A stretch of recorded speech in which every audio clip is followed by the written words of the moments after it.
मी पार्थची सकाळीच बोलले, जेव्हा मला ही माहिती आली तेव्हा मी पहिला फोन आधी पार्थला केला की बाबा रे काय ही बातमी, मला समजून तरी सांग. त्याचं म्हणणं आहे आत्या मी काही चूक केलेली नाही आहे आणि माझ्या वकिलांशी माझं बोलणं झालं. तर जर वकिलांनी बोलणं झालंय तर ते वकील कदाचित सगळे कागदपत्र घेऊन तुम्हाला क्लॅरिफिकेशन देतील. होय हो आत्या, आत्या मला वांग्याची शेती शिकवा ना. मला तरी शिकवा, नाही तर त्या मास्तरला तरी शिकवा, तुम्हाला चांगली येते ना. म्हणजे तुमचं कसं झालंय माहितीये का, सगळ्यांनी मिळून खायचं. या महाराष्ट्रातल्या जनतेला येड्यात काढायचं आणि सगळ्यांनी मिळून खायचं. बरं आत्या मला एक गोष्ट सांगा, आमच्याकडे तर पुरावे आहेत ना, जे खरेदी करत आहे त्याच्यामध्ये तर 1805 कोटी रुपये किमतीची जमीन 300 कोटीत खरेदी केल्याचा पुरावा आहे.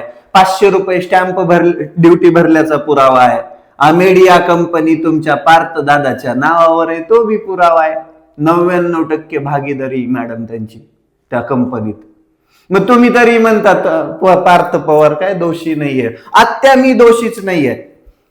बरं मला सांगा ताई, मला सांगा आत्या, तुमच्या शेतामध्ये 300 कोटींची वांगी पिकतात, तेच पैसे इकडे जमीन घ्यायला लावलेत का हो तुम्ही? आम्हा सामान्य शेतकऱ्याला तरी सांगा की राव. बरं तुम्ही असं कसं करता बरं? कुटुंब वेगळं असतं, राजकारण वेगळं असतं, मग तो राजकीय फायदा घेण्यासाठी जमिनी घेतल्या तरी बी कुटुंब वेगळंच का?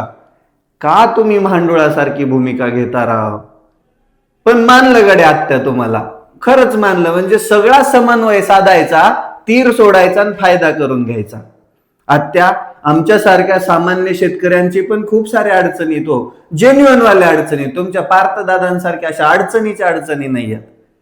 त्या शेतकऱ्यांकडे बघा ना जरा, त्या शेतकऱ्यांना थोड्या आयडिया द्या ना, ज्याच्यामध्ये शेतकरी समृद्ध होईल, स्वावलंबी होईल, पैशावाला होईल तुमच्यासारखा.